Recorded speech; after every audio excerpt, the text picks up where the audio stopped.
बच्चों, कैसे हो आप सब। मैं हूँ सोनम और ये है मेरा प्यारा सा चैनल साइंस विद सोनम।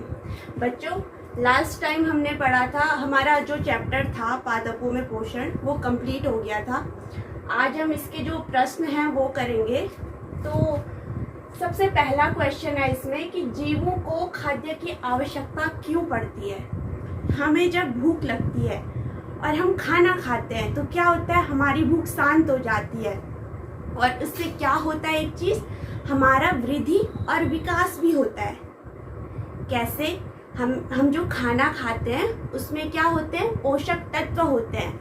और आपको याद होगा तो मैंने आपको बताया था कि पोषक तत्व कौन कौन से होते हैं, कौन कौन से पोषक हमें भोजन से मिलते हैं।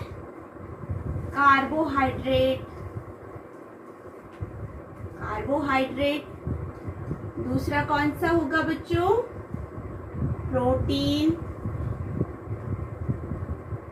और वसा और विटामिन्स और खनिज। यहाँ पर एक चीज और मेंशन करना चाहूंगी मैं कि जो जल होता है, पानी होता है, वो क्या करता है, पोषक तत्वों को पूरा करने में बहुत बड़ा योगदान होता है जल का। जल के बिना पोषक तत्व अधूरे हैं। इसलिए जो आप जब भी पोषक तत्वों के नाम बताओगे तो जल को बताना बिल्कुल भी मत भूलिएगा। तो जीवों को खाद्य की आवश्यकता क्यों होती है? जीवों को अपने वृद्धि और विकास के लिए खाद्य की आवश्यकता होती है। तो हमें अपने वृद्धि और विकास के लिए पोषक तत्वों की आवश्यकता पड़ती है। अब देखिए, आपने देखा होगा कुछ बच्चे, उनमें पोषक तत्वों की कमी होती है जिससे उनमें बहुत सारी डिजीज हो जाती हैं।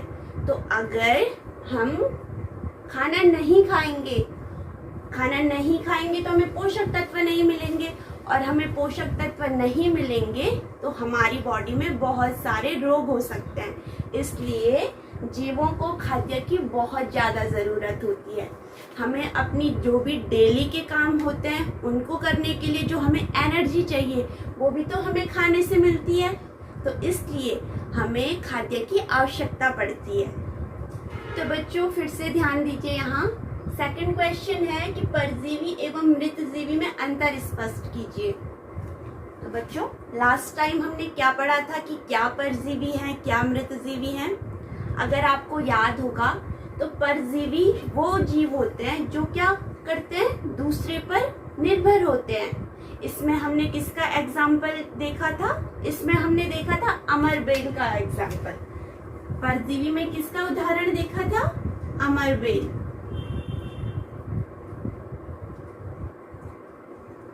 अमरबेल क्या कर रही थी? अमरबेल किसी दूसरे प्लांट पर आश्रित थी और वहां से क्या ले रही थी? सबसे पहले तो वो वहां से भोजन ले रही थी और दूसरी बात वो वहां से खुद को बढ़ने के लिए सहारा भी ले रही थी। तो ऐसे जीव या फिर ऐसे प्राणी जो क्या करते हैं, अपने पोषण के लिए, अपने संरक्षण के लिए किसी दूसरे पर डिपेंड होते हैं, वो क्या हो जाएंगे, परजीवी हो जाएंगे।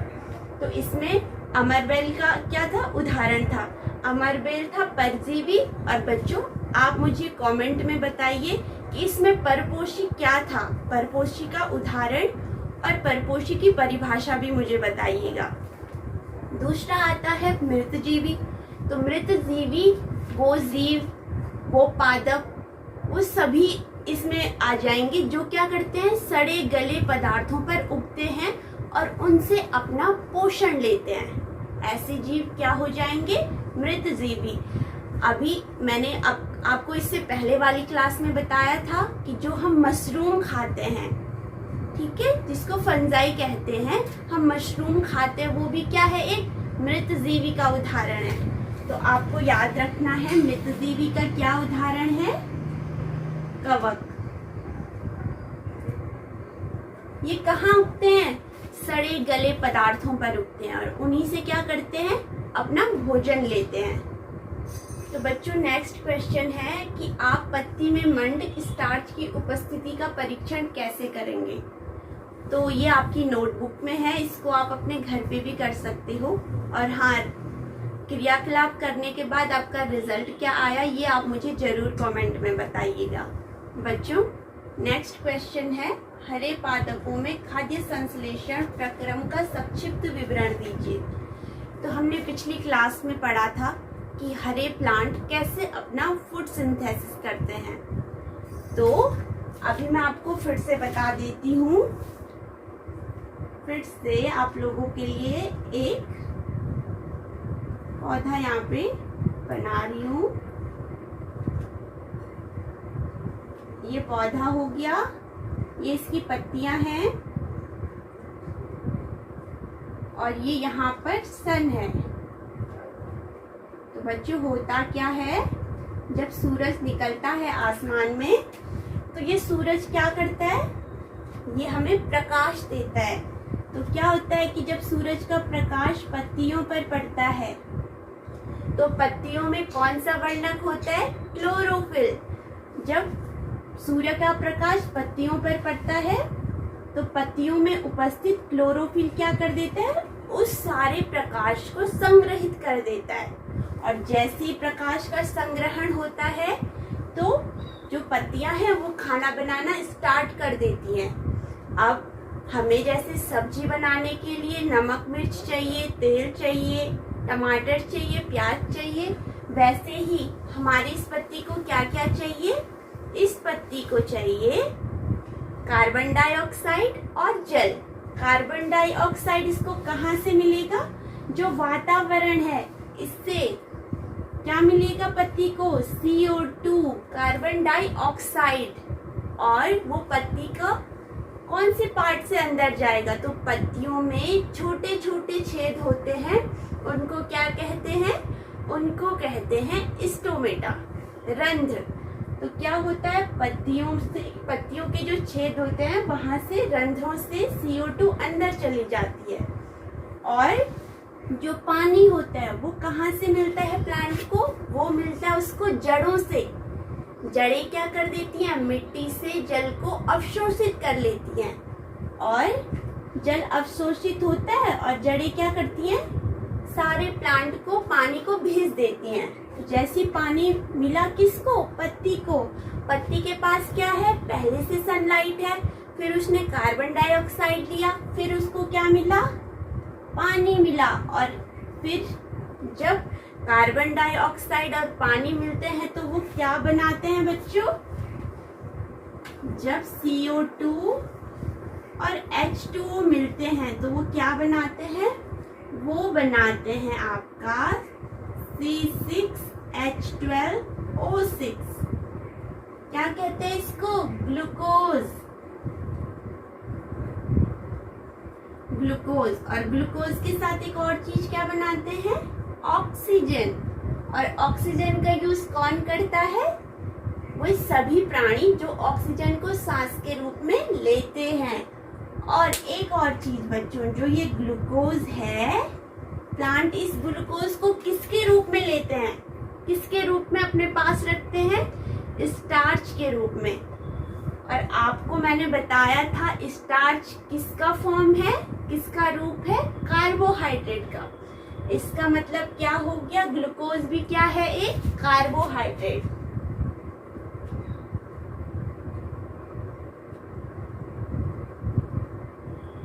तो इस तरह से बच्चों सारा क्या हो गया कि कैसे प्लांट अपना भोजन बनाता है, ये प्रक्रिया यहाँ पर पूरी हो गई है। बच्चों, ये क्वेश्चन आपके एग्जाम में जरूर आएगा, इसलिए आप इसको ध्यान से देखिएगा कि कैसे सनलाइट की उपस्थिति में पत्तियों को रंध्र से क्या मिल रही है, CO2 मिल रही है, और जड़ों से क्या मिल रहा है, H2O मिल रहा है। वायुमंडल से CO2 मिली, जड़ों से H2O मिला, दोनों ने मिलकर क्या बनाया, ग्लूकोज और ऑक्सीजन। और फिर ग्लूकोज ले लिया प्लांट ने और ऑक्सीजन उसने क्या कर दिया, हमारे लिए छोड़ दी। ठीक है, चलिए अब नेक्स्ट क्वेश्चन पर पढ़ते हैं। देखिए बच्चों, क्वेश्चन नंबर 5 है, किसी प्रवाह चित्र से दर्शाइए कि पादप भोजन के मूलभूत स्रोत हैं। तो बच्चों, हम पृथ्वी पर रहते हैं तो यहाँ क्या है, 3 टाइप के जीव जंतु पाए जाते हैं। पहला कौन सा? जो केवल घास खाते हैं उनको शाकाहारी कहते हैं। जो केवल मांस खाते हैं उनको मांसाहारी। और तीसरे हो जाएंगे जो घास और मांस दोनों खाते हैं यानी कि सर्वाहारी। तो बच्चों कैसे क्या है पादप भोजन के मूलभूत स्रोत कैसे हो जाएंगे? देखिए, जो हिरन हो गया, अगर हम जंगल की बात करें तो जो हिरन हो गया वो क्या खाता है? घास खाता है। लेकिन जो बाघ है वो क्या खाता है? वो हिरन को खाता है। अगर हिरन को घास न मिले तो वो तो मर जाएगा, और शेर को हिरन न मिले खाने को तो वो भी मर जाएगा। इस तरह से क्या है, शेर इनडायरेक्टली किस पर डिपेंड है? प्लांट पर ही तो डिपेंड है। अगर प्लांट से हिरन घास नहीं खाएगा तो शेर को क्या अपना भोजन मिलेगा? नहीं मिलेगा। इसलिए जो पादप हैं वो भोजन के मूलभूत स्रोत हैं। अब देखिए, अब मैं बात करूं अगर हिरन की, तो क्या अगर हिरन को खाने को घास न मिले तो वो जिंदा रह सकता है? वो भी जिंदा नहीं रह सकता है। तो इस तरह से हिरन भी किस पर डिपेंड है? पादप पर डिपेंड है। तो इस पूरे प्रक्रम में एक बात हमको समझ में आई कि पादप क्या है? भोजन के मूलभूत स्रोत हैं, चाहे वो शाकाहारी के हो, चाहे मांसाहारी के, चाहे सर्वाहारी के। तो बच्चों आप यहाँ पर एक फिगर बना देते हैं हम कि जो घास है, ये हो गई घास। घास ये कौन खाएगा? ये खाएगा हिरन।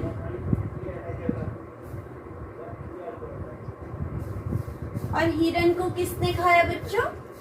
हिरन को खाया शेर ने। अगर हिरन को घास ना मिले तो हिरन तो मर जाएगा ना, और हिरन मर गया तो शेर को भी नहीं मिलेगा, इसलिए शेर भी मर जाएगा। लेकिन अगर हिरन को घास मिल रही है तो हिरन जिंदा रहेगा, और इस तरह से शेर हिरन को खाएगा। तो इनडायरेक्टली, अप्रत्यक्ष रूप से शेर किस पर डिपेंड हो गया? घास पर डिपेंड हो गया। घास क्या कर रही है? शेर के खाने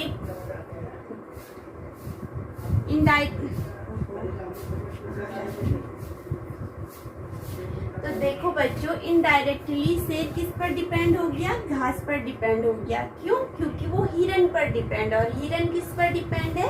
हिरन घास पर डिपेंड है। देखिए बच्चों, एक और एग्जांपल ले लेते हैं कि घास को कौन खाता है। आपने देखा होगा छोटा सा टिड्डा होता है, तो घास को खाता है टिड्डा। टिड्डे को किसने खाया? टिड्डे को खाया सांप ने। और सांप को किसने खाया? सांप को खाया बाज ने।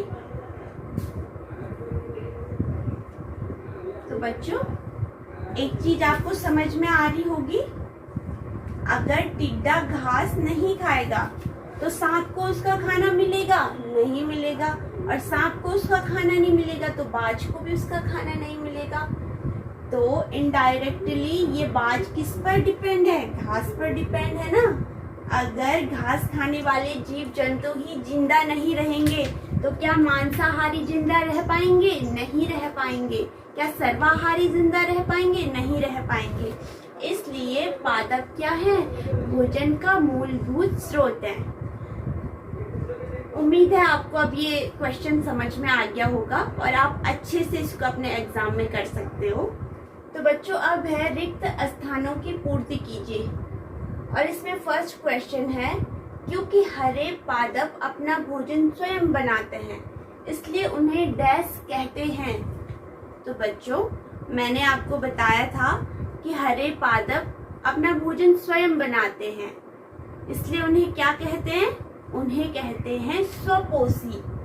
स्व मतलब स्वयं, पोषी मतलब पोषण देना। स्वयं को जो पोषण दे उसको कहते हैं स्वपोषी। नेक्स्ट है पादपों द्वारा संश्लेषित खाद्य का भंडारण के रूप में किया जाता है। तो बच्चों अभी हमने पढ़ा था कि कैसे प्लांट क्या करते हैं, ग्लूकोज का निर्माण करते हैं, लेकिन वो उस ग्लूकोज को किसके रूप में संचित करते हैं, स्टार्च के रूप में। तो यहाँ क्या आ जाएगा, पादपों द्वारा संश्लेषित खाद्य का भंडारण स्टार्च या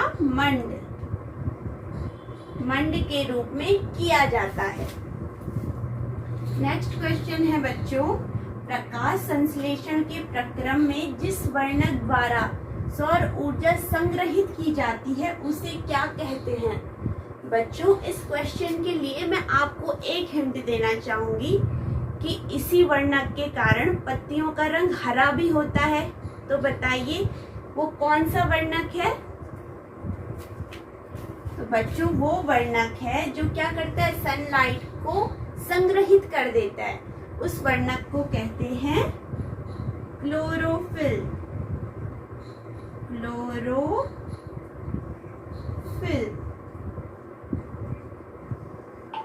क्लोरोफिल, हरित लवक, ठीक है, ये इसके अन्य नाम हैं। लास्ट क्वेश्चन है बच्चों, प्रकाश संश्लेषण में पादप वायुमंडल से क्या लेते हैं एवं डैश का उत्पादन करते हैं। तो बच्चों जब हम प्रकाश संश्लेषण की प्रोसेस समझ रहे थे तो उसमें मैंने आपको बताया था कि क्या होता है कि जो प्लांट होते हैं वो वायुमंडल से कोई गैस लेते हैं और क्या करते हैं, फिर उस गैस और जल को मिलाकर ग्लूकोज और क्या बनता है, वही क्वेश्चन देखिए यहाँ आया हुआ है और इसका आंसर हो जाएगा प्रकाश संश्लेषण में पादप वायुमंडल से CO2 लेते हैं बच्चों, कार्बन डाइऑक्साइड, और किस चीज का उत्पादन करते हैं, जो वो हमारे लिए देते हैं, क्या है वो, ऑक्सीजन। तो बच्चों देखिए यहाँ पर आपके रिक्त स्थान भी कंप्लीट हो गए हैं। चलिए आगे बढ़ते हैं। देखिए बच्चों, निम्न कथनों से संबद्ध पारिभाषिक शब्द बताइए। तो आपने बताना है ये किसकी परिभाषा है, क्या इसको डिनोट करता है, ठीक है। तो देखिए, पीत दुर्बल तने वाला परजीवी पादप। तो बच्चों अगर आप लोगों ने ध्यान दिया होगा तो जब मैं आपको परजीवी पढ़ा रही थी तो मैंने उसमें बोला था कि एक ऐसा क्या है, लता के समान चढ़ता है बड़े पेड़ों पर, जो क्या होता है, बहुत कमजोर से तने वाला होता है, हल्का क्या होता है, उसका रंग पीला पीला होता है, तो उसको क्या कहेंगे, परजीवी पादप है। तो परजीवी पादप में मैंने आपको एक एग्जाम्पल दिया था, किसका, अमरबेल का। तो यहाँ आंसर क्या आ जाएगा बच्चों, अमरबेल। क्या आंसर हो जाएगा, अमरबेल। देखिए बच्चों, पीला, दुर्बल, कमजोर। अब देखिए उसको सहारे की जरूरत क्यों पड़ी, क्योंकि वो दुर्बल है, कमजोर है। तने वाला परजीवी पादप, और परजीवी है क्योंकि वो भोजन और आश्रय के लिए दूसरे पर डिपेंड होता है। अब नेक्स्ट देखिएगा बच्चों, एक पादप जिसमें स्वपोषण एवं विषम पोषण दोनों ही प्रणाली पाई जाती है। एक क्या है, एक ऐसा प्लांट है जिसमें क्या हो रहा है, स्वपोषण भी हो रहा है और विषम पोषण भी हो रहा है। बच्चों अगर आप लोगों को याद होगा तो मैंने आपको बताया था कि कुछ ऐसे प्लांट होते हैं उनकी पत्तियां क्या हो जाती हैं, घट के आकार में रूपांतरित हो जाती हैं, और क्या होता है कि उसमें जैसे ही मधुमक्खी या फिर कोई कीड़े मकोड़े उसमें बैठते हैं तो वो अंदर की ओर धंसते चले जाते हैं, और जैसे वो अंदर धंसते हैं तो वो क्या हो जाता है, उस घट के आकार का जो उसका मुंह होता है उसको बंद कर देता है और उन कीड़ों को खा जाता है। तो एक तो वो क्या है, पादप है, उसमें स्वपोषण की क्रिया भी होती है क्योंकि वो ग्रीन है, उसमें क्लोरोफिल है, सनलाइट आएगी वो अपना खाना बना लेगा। लेकिन दूसरी बात क्या है, वो विषम पोषण भी करता है, दूसरे पर भी डिपेंड है। किस पर डिपेंड है, उन उड़ने वाले कीड़े मकोड़ों पर क्या है, वो डिपेंडेंट है क्योंकि जैसे ही वो उसके घट के अंदर चले जाएंगे और वो उनको बंद कर लेगा। तो ऐसा कौन सा प्लांट है बच्चों? मैंने इसमें, अगर आपको याद होगा तो मैंने इसमें आपको 2 एग्जाम्पल दिए थे। पहला कौन सा दिया था? पहला दिया था सनड्यू का और दूसरा दिया था वीनस फ्लाई ट्रैप। तो इसमें हम एक ही लिख लेते हैं, Venus fly trap. Venus fly trap वे रंध्र जिनके द्वारा पत्तियों में गैसों का आदान प्रदान होता है, वो क्या होते हैं? अब पत्तियां हैं, उनकी जो सतह है उसमें रंध्र होते हैं। रंध्र क्या होते हैं? पत्तियों में धंसे हुए होते हैं। तो ये बोल रहा है कि वे रंध्र जिनके द्वारा पत्तियों में गैसों का आदान प्रदान होता है। तो बच्चों उसको कहते हैं रंध्र छिद्र। ठीक है, स्टोमेटल पोर। जो ध्यान दीजिए, नेक्स्ट क्वेश्चन है, सही उत्तर पर सही का चिन्ह लगाइए। क्वेश्चन फर्स्ट है, अमरबेल उदाहरण है किसी। आपको बताना है कि अमरबेल क्या है। क्या अमरबेल स्वपोषी है, परपोषी है, मृतोपजीवी है या परपोषी है? किसका एग्जाम्पल है अमरबेल? तो ये तो आपके लिए बहुत इजी हो जाएगा। हम लोग अभी तक इसका कितनी बार जिक्र कर चुके हैं कि अमरबेल क्या है। तो बच्चों राइट आंसर हो जाएगा, ये एक परपोषी है। ये क्या करता है? अपने भोजन के लिए और अपने आश्रय के लिए दूसरे बड़े प्लांट पर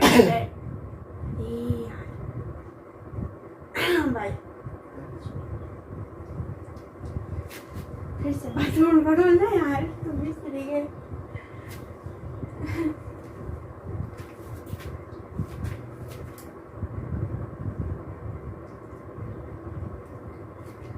बच्चों नेक्स्ट क्वेश्चन है, सही उत्तर पर सही का चिन्ह लगाइए।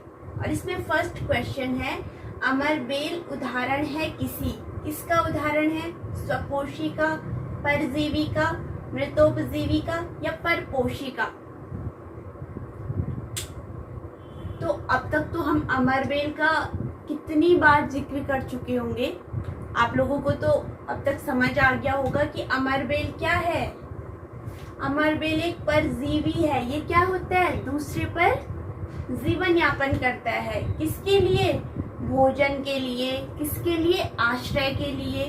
तो इसका राइट आंसर हो जाएगा परजीवी का। अब देखिए यहाँ पर जो दिया हुआ है स्वपोषी का, तो स्वपोषी क्या हो जाएंगे? ग्रीन प्लांट हो जाएंगे। जो प्लांट अपना भोजन क्या करते हैं? स्वयं बनाते हैं सूरज के प्रकाश की उपस्थिति में, उनको क्या कहेंगे? स्वपोषी। अब मृतोपजीवी है, एक ऑप्शन है बच्चों यहाँ पर मृतोपजीवी। तो मृतोपजीवी क्या हो जाएंगे? जैसे कवक, जो क्या होते हैं? सड़े गले पदार्थों पर उगते हैं और वहां से अपना भोजन लेते हैं। और तीसरा है परपोषी। तो बच्चों जिस पर अमरबेल क्या करता है? अपना जीवन यापन करता है, वो क्या हो जाएगा? परपोषी, मतलब जो दूसरे को पोषण दे रहा है। नेक्स्ट क्वेश्चन है बच्चों, कीटों को पकड़कर अपना आहार बनाने वाले पादप का नाम। तो ऑप्शन है अमरबेल, गुड़हल, घटपर्णी, पिचर प्लांट भी कहते हैं इसको, या फिर गुलाब। तो अभी हम पीछे भी इस बात पे डिस्कस कर रहे थे कि क्या होते हैं कुछ प्लांट कीड़ों को अपना भोजन बना लेते हैं। तो ऐसे प्लांट में कौन कौन से एग्जाम्पल थे? एक तो वीनस फ्लाई ट्रैप था, दूसरा सनड्यू था और तीसरा एग्जाम्पल है बच्चों उसका घटपर्णी। तो यहाँ पर राइट आंसर हो जाएगा घटपर्णी। देखिए बच्चों क्वेश्चन नंबर 9 है, सही मिलान कीजिए। इसमें इधर की साइड के जो ऑप्शन दे रखे उनका मिलान आपने इधर के साइड वाले ऑप्शन से करना है। तो देखिए सबसे पहले है क्लोरोफिल। यहाँ देखिए किससे इसका मिलान होगा?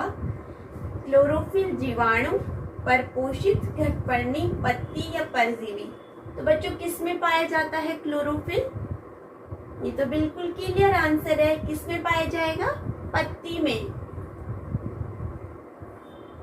पत्तियों में क्या करता है क्लोरोफिल? सूर्य के प्रकाश को संग्रहित करता है, और संग्रहित करने के बाद क्या होती है? प्रकाश संश्लेषण की प्रोसेस होती है। अब देखिए नाइट्रोजन, नाइट्रोजन का संबंध इनमें से किससे है? तो बच्चों नाइट्रोजन का संबंध है जीवाणु से। जीवाणु क्या करते हैं? नाइट्रोजन स्थिरीकरण का कार्य करते हैं। तीसरा है बच्चों अमरबेल। अमरबेल क्या है? तो बच्चों अमरबेल हो जाएगा यहाँ पर परजीवी। दूसरे पर क्या करता है? अपना जीवन यापन करता है। चौथा है बच्चों जंतु। तो जंतु क्या हो जाएंगे? जंतु भी परपोषित हो जाएंगे, दूसरे से क्या लेते हैं? अपना पोषण लेते हैं। और लास्ट है कीटभक्षी। तो कीटभक्षी प्लांट कौन है बच्चों? घटपर्णी। बच्चों यहाँ ध्यान दीजिए, क्वेश्चन नंबर 10 पर सत्य असत्य कथनों का चयन कीजिए। फर्स्ट क्वेश्चन है इसमें, प्रकाश संश्लेषण में CO2 मुक्त होती है। हमने पढ़ा है कि प्रकाश संश्लेषण में क्या मुक्त होती है? ऑक्सीजन मुक्त होती है, जिसको हम सभी श्वास के रूप में अंदर लेते हैं। ठीक है, तो ये क्या हो जाएगा? प्रकाश संश्लेषण में CO2 मुक्त होती है। ये तो रॉन्ग हो गया, इसलिए असत्य। नेक्स्ट है बच्चों, ऐसे पादप जो अपना भोजन स्वयं संश्लेषित करते हैं मृतजीवी कहलाते हैं। तो बच्चों मृतजीवी हमें पता है, मृतजीवी किसे कहते हैं? जो सड़े गले पदार्थों से अपना भोजन लेते हैं। और यहाँ बात किसकी हो रही है? जो अपना भोजन स्वयं संश्लेषित करते हैं, वो तो स्वपोषी होते हैं। तो ये स्टेटमेंट भी क्या हो गया? असत्य।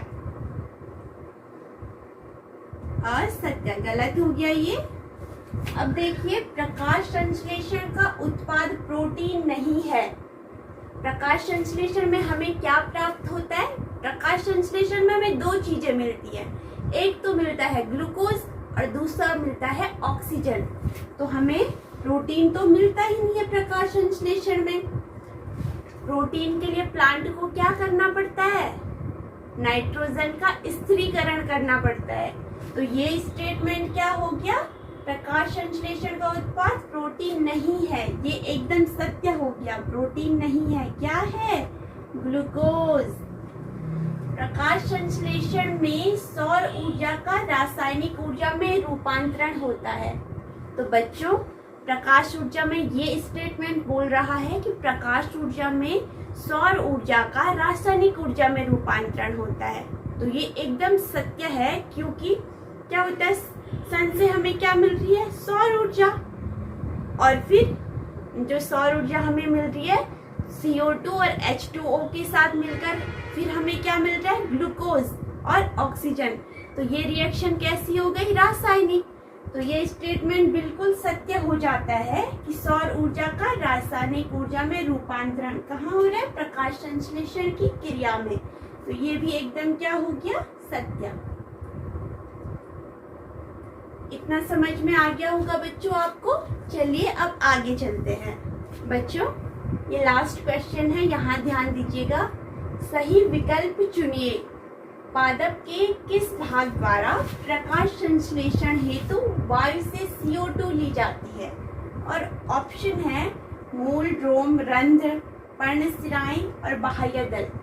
तो बच्चों जो CO2 होती है वो किसके थ्रू अंदर आती है? वो आती है रंध्र के थ्रू, स्टोमेटा के थ्रू। क्या आती है? पत्तियों से अंदर आती है।